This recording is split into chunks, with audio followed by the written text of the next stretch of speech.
My name is Caitlin Williams. I'm a doctoral student here in the Department of Maternal and Child Health. Today is May 11th, 2018, and I am here with Diane Rowley, Emerita Professor of the Practice here at the Department of Maternal and Child Health. And I'm so excited to be here with you today. Thank you. Just on a personal note. Sweet.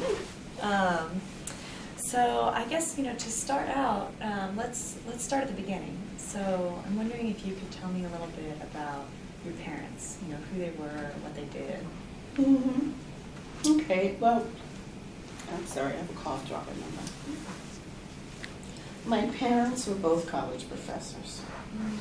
And they ended up in Atlanta in the early 50s, like maybe, I guess 51, because they were married around 48, 49, and they were both teaching at Morrisboro College in Atlanta. My mother's family's from Virginia, but she got most of her education in Washington and New York. She went to Hunter College, and then she went to Columbia University, and she was the first black female PhD in history from Columbia. And my father was from Louisiana and got drafted in World War II and did his time. And then he had already completed college by the time he got drafted. So when they met, it was right at the end of the war. And they were both, I think they were both teaching at the same place. And they got married, and he went back to graduate school and did a master's at Harvard in the education department. I can't remember what it's called. So they decided to go to Atlanta, because that was the area that had the largest concentration of historically black colleges.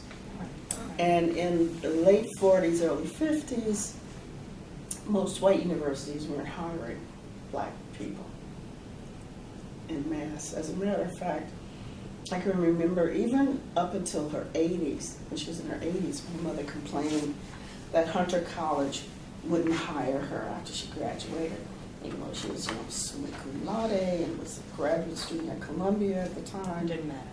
No, she was angry because they hired somebody in her class that was a lower rank than she was, but and she never got over it. Insult to injury, though, right? Yeah. So they ended up in Atlanta, and they decided to stay there because it's a great place for black academicians, Right. And at one point, I think W. Du Bois was still at Atlanta University when my mother got there. It was a very real thriving. Just a really fertile intellectual environment. Yeah, right? yeah. So that's where I grew up, for the most part. In the summers, since neither one of them was from Atlanta, at the end of the academic year, we always packed up and went to Washington, D.C., or to New York, because my father went back to Columbia to work on his degree at Teachers College. So they would drop us off in D.C. with my grandparents. And occasionally, they let us come and spend a month in New York during the summer when he was doing his coursework and stuff. But it was a fun existence. What, of those summers, is there any particular memory that stands out for you of any of those summer trips? Like, I can just imagine, y'all all in the car, right, doing the drive all the way up 95, Yeah. And there was no big 95 at those days. I think it took 11 to 12 hours to get to D.C. from Atlanta. Right. It's a long drive. And nonstop. Because this was like still in the 50s and early 60s. Right, you weren't stopping just anywhere. No. There might have been one hotel on the way that we could stop at. But they took turns driving. And I guess we played in the car the whole time and stuff. Then my mother would fry up chicken. So we'd have fried chicken all the way up the road. And it was just, it was fun. And that was one of the things about my parents. They kind of ignored segregation as much as they could. Right. which meant that we never felt a really big, like, slap in the face from it. Because in Atlanta, there was a large enough black community where you didn't actually have to go outside the community for anything. Right, and a large enough thriving black community Right, too. exactly. Right. Because, there's a black bank, there's a black everything. So the housing, the attorneys, the physicians, the dentists, all the graduates of Atlanta University had, there's businesses. Right, I mean, you had, Black Wall Street there, right? Madam C.J. Walker had her shop, had her original shop there in Atlanta, right? So wasn't she? No, but there was another group. There was somebody else though. The Bronner brothers were there. And had done very well, Mhm. So you had that really rich community in Atlanta. Yeah. Right. It was small, it was cloistered, Mm. but it was very protective. Okay. I knew there were parts of the city, I think maybe by the time I was 7 or 8, I knew there were parts of the city that we just didn't go to. Right. And by then also, only time I ever remember my mother saying anything was, there was a place called Funtown that used to be advertised on the TV all the time. Okay. But she never told us that was for white kids only. My brother and I would say, we want to go to Funtown, why can't we go? And she'd just say, no, we're not going there. Mm. Right, but it was never this other explanation. Mm-hmm. And we drove our own car everywhere, so we never rode the bus.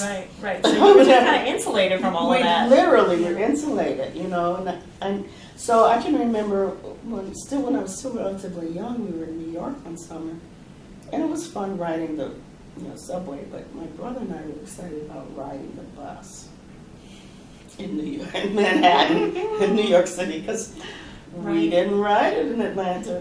We never understood why. We just thought because we always had a car. Right. So A friend who would was you? a taxi driver. Yeah, so riding the bus was a big deal for us. Mm. But at the same time, by the late 50s and early 60s, the civil rights movement had started. So there was always a lot of excitement going on. I knew there was stuff going on around me, and there were meetings and changes, and so that's really what I felt more about living in the segregated South, rather than feeling the brunt of segregation. It was feeling the excitement around desegregation. Right. So my parents were in the periphery, but they were involved in some of the activities and bailed out college students who got arrested at sit-ins. Right, we're just totally there in that movement, supporting that movement, right? Yeah. And y'all got to be kind of in the thick of it, but We were, without. yeah. And they did some ancillary things, like after the Fair Housing Act law was passed, my father would do test cases. Like he and this other woman, probably from the NAACP, would go into an apartment building or to a house looking to rent or to buy. And then there was a separate white couple that would go in after them, to see if there was still segregation in housing. I remember that. He was involved in real estate, so it made sense for him to. So about how old were you when he was doing that? Do you remember?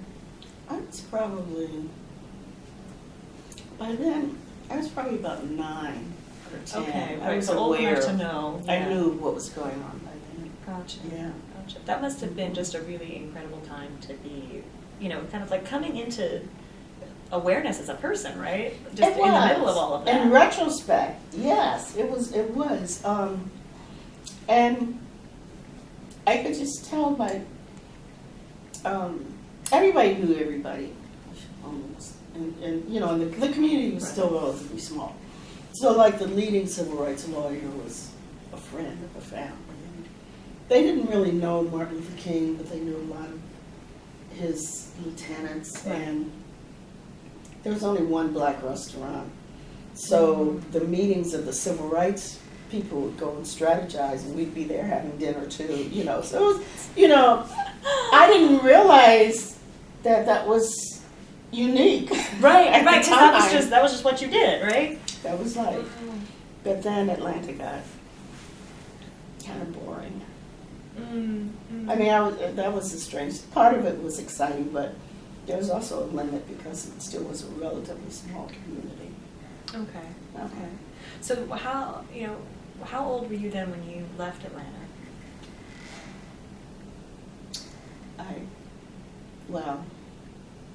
I was 14. I left to go to boarding school. Okay. Because that was another thing that was happening at the time. A lot of the schools in New England and other places were developing opportunities for African American students.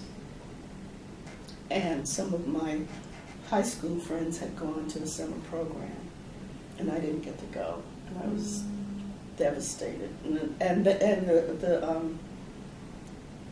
the boarding schools were actually coming down to try to recruit students. So my brother is a couple of years older than me, and so they were trying to recruit my brother.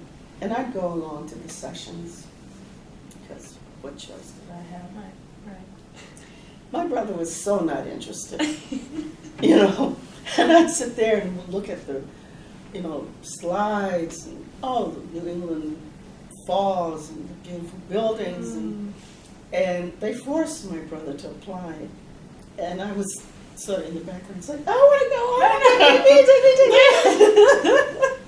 So finally I said, okay, we'll let you apply. Thank you. Wow. So you went over there when you were 14. You went up there when you were 14. Where did you end up? I ended up in Western Massachusetts at Northfield Mount Hermon School. And it turned out it was a really good fit because Northfield, there was separate then. There was a Northfield School for girls and Mount Hermon. Okay. But that set of schools had always been very open and very progressive in terms of trying to recruit students and having diversity in the student body. Okay. So it felt very welcoming. Did you ever get any, did you ever feel any, pushback or anything from any of the other students, or it was just a welcoming, kind of nurturing place that you were able to? That's what's so surprising, but it was very nurturing, very welcoming. And I felt like I was a part of things. It's wonderful. Yeah. And the student body was, I think, maybe 8 to 10% black. Okay. Both the girls' school and the boys' school. And so, but there was amazingly no animosity between the kids. Wow. I think it was probably because of the philosophy and the mission of the school. It wasn't a traditional Andover or Exeter kind of place where everything was uptight and our tradition is marvelous and we create leaders. It was much more of a place where they wanted to grow caring people. Okay. And I think maybe the mission was always very different from the beginning. Gotcha. So that was really something that they were being very intentional about. They were very And intentional. then that just kind of was the atmosphere that people came into, right, as students. Mhm. Okay. And it's not like we didn't have our problems. I mean, but I always felt as if I was, a part of the family. Right. The school. Some places you go and they look at you like, what are you doing? But I never felt that way. Okay. Yeah. So then That's what weird. was, I don't know if there's a tea bag in there yet. Is there tea? Thank you. I just saw this bag and I thought, oh, wait. So, I guess while you're doing that, I'm curious about kind of what led you from there to Wellesley. Like, what was that path? Oh, that path was pretty easy. I was in Massachusetts anyway, and I had two very good friends from high school. We decided we wanted to all go to school in the Boston area. Okay. And I don't know what I was thinking at the time, but Wellesley was the only place I applied to. I applied early admission, Right. But that was, you were like, that's where I'm going to Wellesley. Mm-hmm. So what was that experience like? That was not so wonderful. Wellesley is a beautiful campus, and the academics were superb. it was one of my first experiences with white Anglo-Saxon Protestant life. I mean, it was waspy, beyond wasp. And so a lot of people, well, I shouldn't put it that way. It was clearly a school for very wealthy women, women from wealth. And they had a way of reminding you if you weren't women, a woman of wealth, even, you know, and I can remember being shocked that there were very few Jewish students there even, you know, and one or two times they kind of implied, well, we're not exactly welcomed here either. Oh, interesting, So, right. It was very much this like WASP space, right? Yeah. And that old New England money. Exactly, Yeah. you know, and the lake was Lake Hollowell, which was named, well, the Hollowell Company is dead now, but it was a very, you know, top 20 wealthy family. Right. And I remember I was sitting in Introduction to Economics class, and teacher, which I never understood economics that well anyway, but the teacher was referring to something, and she said something about the DuPonts, and she smiled and looked over at the person sitting next to me, and I thought, oh. Those DuPonts. Yeah, exactly. It was that kind of place. Okay. Wellesley kind of had a reputation for not wanting to get a lot of notoriety. You know, everybody knew about Radcliffe and about Calhoun-Smith, and Wellesley was kind of like the slightly withdrawn place. The good part about it was the early 70s, and a lot was going on in the women's movement, so there was a lot of shifting of philosophy going on at the school at the time, but it was still very clear that history and tradition was the most important thing. That must have been just such a wild contrast to, you know, your whole childhood, right? It was. It was like, wait a minute, what's going on here? You know, I grew up in this very opening society, and then I went to a boarding school that was very welcoming and loved and welcomed diversity, encouraged it, you know, and put a lot of emphasis on people developing their personalities and their characters, no matter what, you know, it was, you were celebrated for who you were. Right. And then I walked into this old school place. Oh, and plus, our class was the first class that was 10% African American. Before that, I think the student body at Wellesley was like maybe 1,500 students. And prior to our class, there might have been 10 or 15 black students there at the time. So they really had to adjust to us too. Right. And so it was, you know, y'all got there and it was like, oh, yeah, you know, not only are we not ready to be changing, this is a lot, right? Yeah. Wow. So it was a little tumultuous, but academically, I thrived. I really enjoyed it. I can't say enough about the experience, you know, academically. Right. And the most interesting, well, many years later, I realized that Hillary Clinton had graduated from there maybe a year or two before I got there.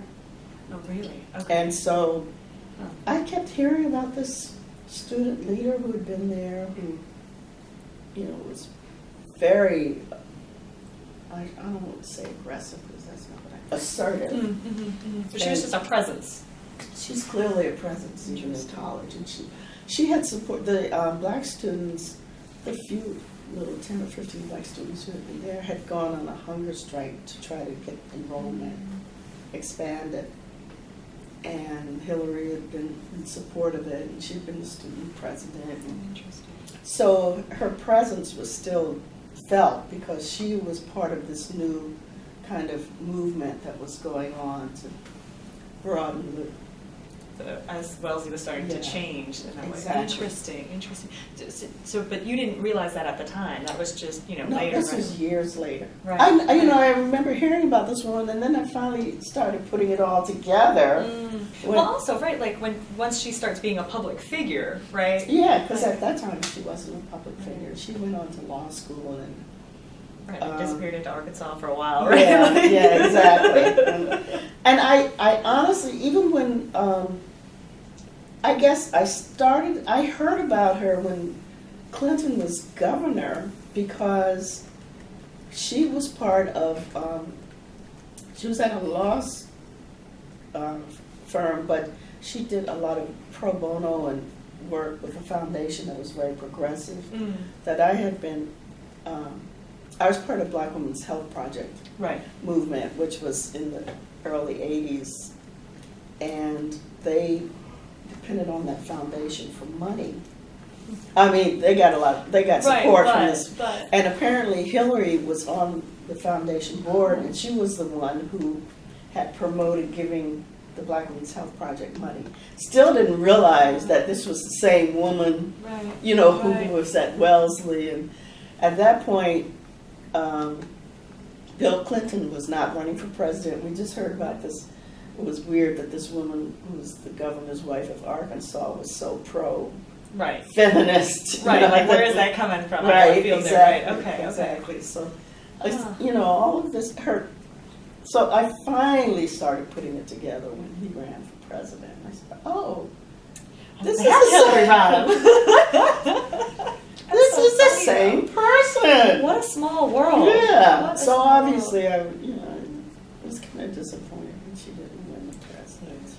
Yeah, well, for many reasons. That's right. But I mean, I had a personal interest in seeing her win, even though, you know, I've never but to met have her. that person who was kind of there in parallel, and so many showed up in so many different places in your life, right? Yeah.